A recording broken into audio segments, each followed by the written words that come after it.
The Atari 5200 Super System was released in 1982. It was created strictly for competitive purposes, against the Intellivision and ColecoVision systems. It was also created when the Atari 2600 was still in its prime. The 5200 goes down as one of the worst game consoles in history. If you think ColecoVision plays all Atari cartridges... You mean it can't? Here's Pac-Man on ColecoVision. But here's Pac-Man for the Atari 5200 Super System. Now you're talking.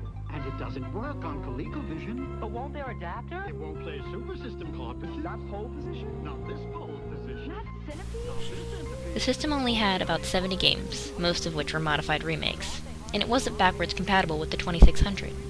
However, the competitors were backwards compatible with the 2600.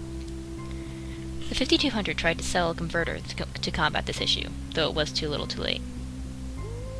The 5200 was actually a pretty complex system that could have been successful, but the system was too far ahead of the actual game makers, and programmers couldn't move forward enough to balance out the system.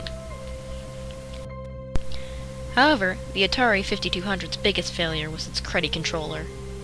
It was really cheaply made with weak rubber, though it did have an analog, a start, pause, and reset button, which was very new to the gaming world. It also had a keypad that served absolutely no purpose. The Atari 5200 was deemed obsolete and failed in 2 short years. Atari Inc. tried again in 1993, this time releasing their Atari Jaguar, which was trying to compete with the Sega Genesis, the PlayStation 1, and the Super Nintendo. Some of you believe your system is the most advanced in the universe. Let's review the numbers. Sega Genesis is 16 bits, 3DO is 32 bits, the Atari Jaguar is 64 bits. Which is more advanced? Clifford! 16 and 32 are less. Despite the controller redesign and the system shrinkage, the Jaguar was yet another failure. Atari kept trying to invest in its Jaguar system, but it was to no avail.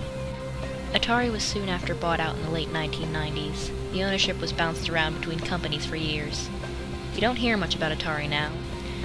It's still in the possession of some French company that has basically no affiliation with the original Atari company.